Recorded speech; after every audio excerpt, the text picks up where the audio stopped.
Behind every locked door lies a story the world was never meant to hear. Welcome to Behind Bars TV, where we uncover the hidden realities of the world's toughest prisons, untold inmate experiences, and the systems built to contain them. From supermax facilities to forgotten penitentiaries, we reveal the truth behind concrete walls and razor wire. This is not fiction. This is the world behind bars. They call it LAIM, the letter M. To most, it's just another prison gang. To the system, it's something far more dangerous. A shadow government behind bars.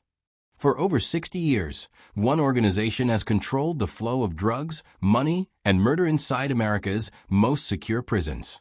It doesn't just rule inmates, it rules the streets. Music builds, slow drums and low bass.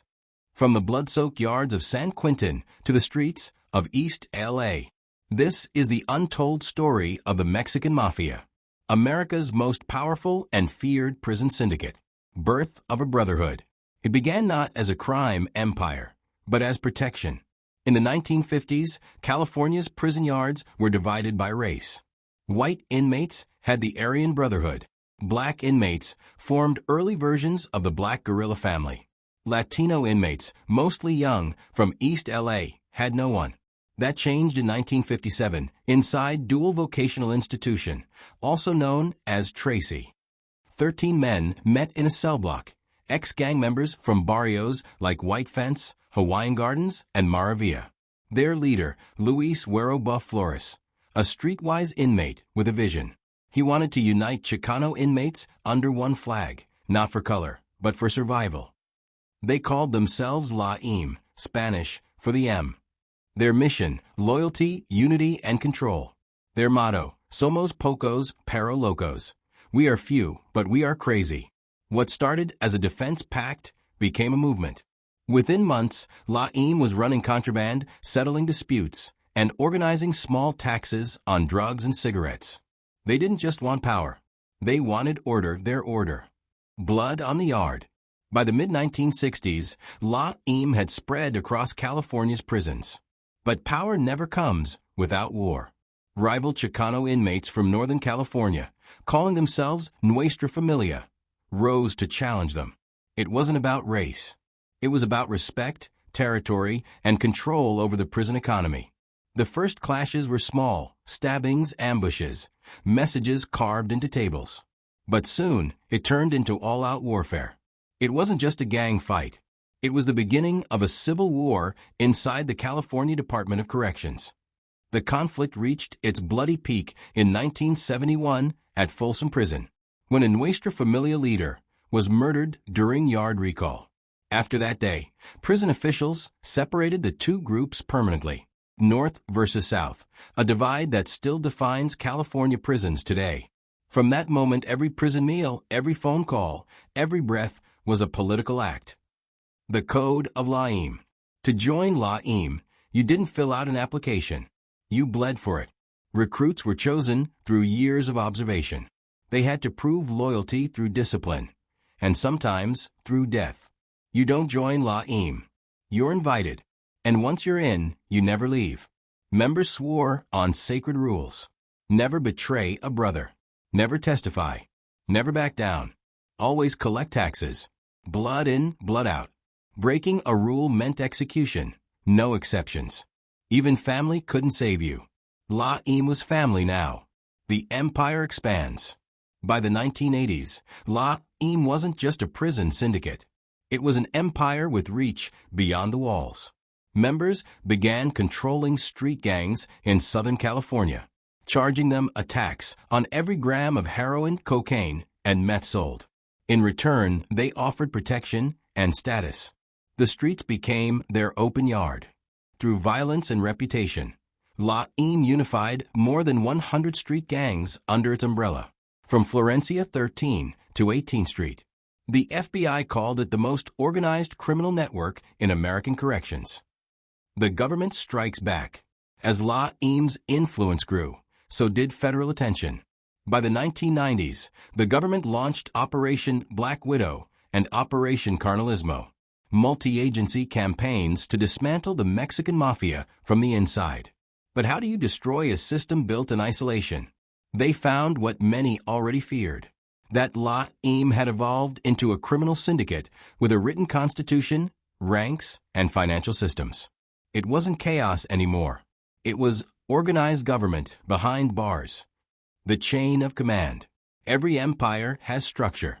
Even behind steel doors and concrete, La-Im ran like a corporation. At the top were the shot callers, the generals. Men serving life sentences who managed both prison yards and street territories. Below them were carnales, brothers, each responsible for recruiting, managing funds, and enforcing rules. No cell phones. No emails. Just paper code and fear. A kite being passed hand to hand through a vent. Messages called kites traveled through laundry bags, legal mail, and even coded Bible verses. A single note could trigger hits, alliances, or drug deals stretching across 4 states. La-Im didn't need meetings. Their words traveled faster than guards could read. Blood contracts. In La-Im, every deal was sacred, sealed not with ink, but with blood. Disobedience wasn't corrected. It was erased. If a soldier failed to pay tribute, if a barrio defied orders, if a brother broke silence, their name went on a list. They called it the green light. Once your name was there, it never came off. The organization carried out executions in prisons, alleys, even court-holding cells. In 1998 alone, California's prison system recorded 35 murders linked to La-Im orders. There was no court, only consequence. Each act of violence reinforced the brand. The black hand became more than a symbol. It was a warning. The tax. By the late 1980s, La-Im had perfected its greatest invention, the tax system. Every street gang under their umbrella owed a cut, usually 10 to 30%, of all profits from drugs, weapons, or prostitution. They called it the Im tax. Refusing to pay meant a green light. They didn't just control territory. They controlled economy. Through family members and girlfriends, the money flowed back into prison, laundered through commissary accounts, PayPal, even church donations. Every street deal in East LA echoed inside a cell in Pelican Bay. The profits funded weapons, legal defense, and communication lines. By the early 2000s, federal investigators estimated La-Im generated over $20 million a year from prison. The infiltration. In 2000, the FBI launched its most ambitious operation yet, Operation Black Widow. Its mission, infiltrate La-Im through informants, expose their leadership, and cripple their communication. They thought they were watching the family, but the family was watching them. When the FBI tapped La-Im's lines, the organization adapted overnight. They switched codes, changed couriers, and even fed false information back to agents.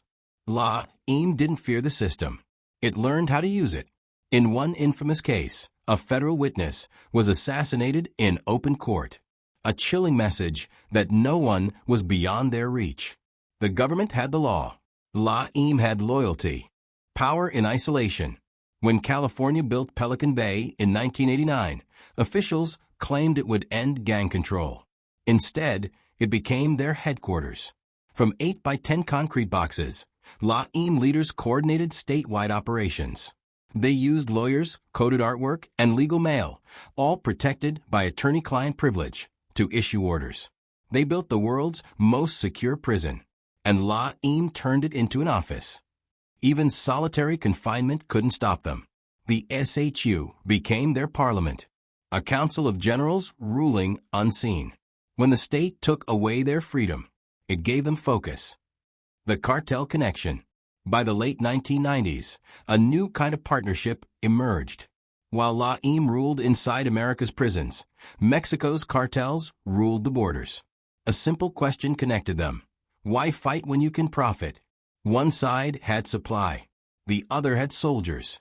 From the Sinaloa cartel to CJNG, cartel emissaries began paying tribute to La-Im for street distribution rights in Los Angeles, San Diego, and Riverside. In exchange, La-Im guaranteed protection for cartel couriers inside U.S. facilities. It was the perfect ecosystem. Mexico sent the product. La-Im made it disappear. Betrayals. With power came paranoia. As Laim's reach expanded, loyalty thinned. Younger soldiers, hungry for money, began questioning the old guard. One name changed everything: René Boxer Enriquez. He was born EME and became its Judas.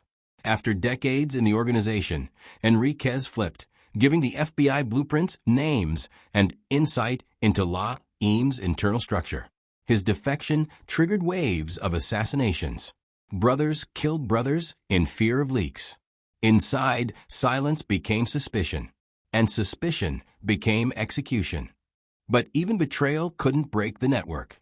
Every fallen leader was replaced within days, the code living longer than the men who swore it. The peace that never was.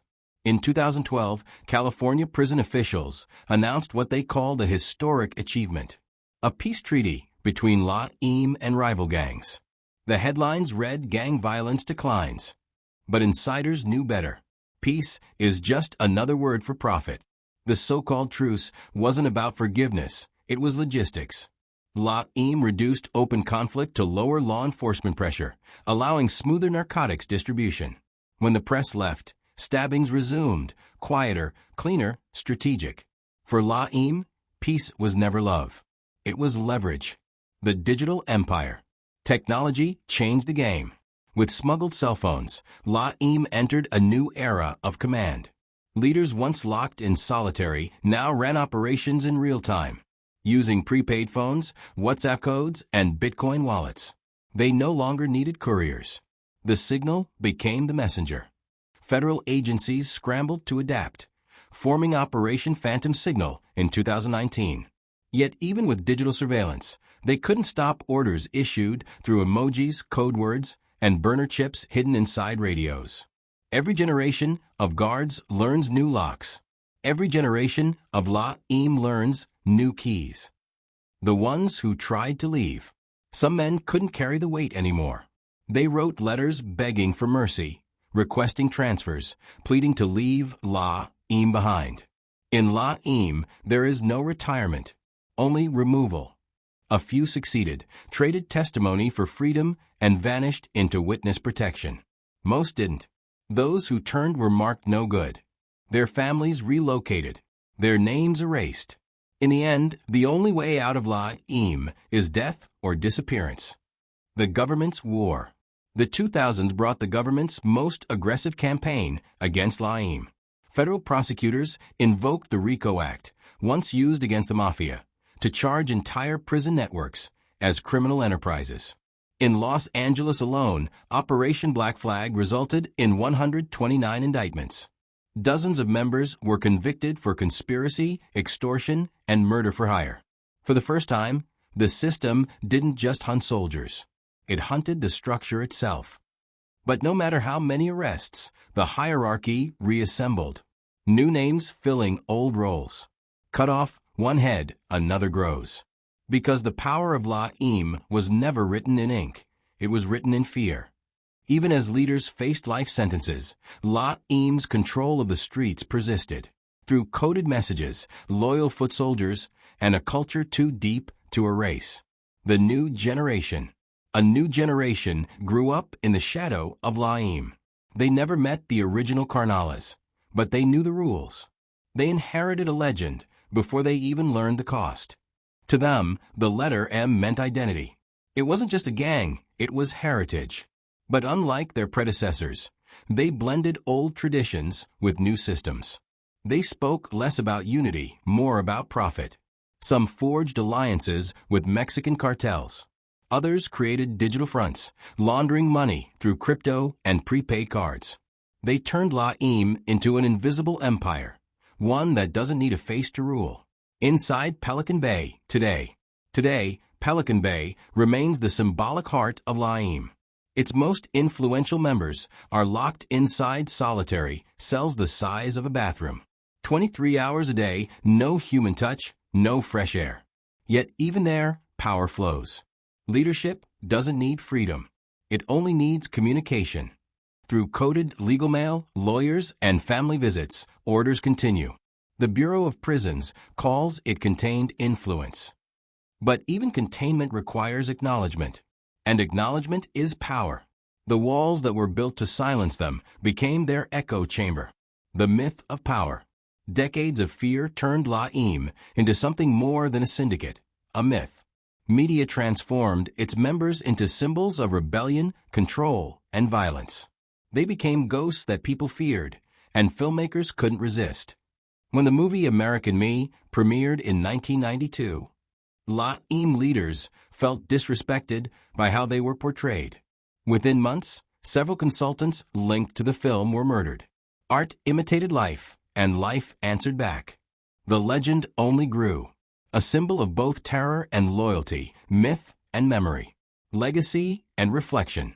More than 60 years after its birth, Laim remains both a warning and a mirror. It began as unity against oppression, and became a machine that devoured its own brothers. It was born in survival, and survived by fear. The Mexican Mafia changed America's prisons forever, inventing a system of control the state itself couldn't dismantle. In every prison built to stop them, they built another version of themselves. The words power never dies, it transfers. Laim began as 13 men in a cell. It became a government of its own. And in America's shadows, it still reigns. What you just saw is more than a story. It's a reality lived by thousands behind bars. If you believe in uncovering the truth, the kind hidden behind concrete walls and silence, then join us. Subscribe to Behind Bars TV and never miss a chapter in the world's most dangerous stories. Until next time, stay aware, stay informed, and remember, freedom and confinement are sometimes only a wall apart.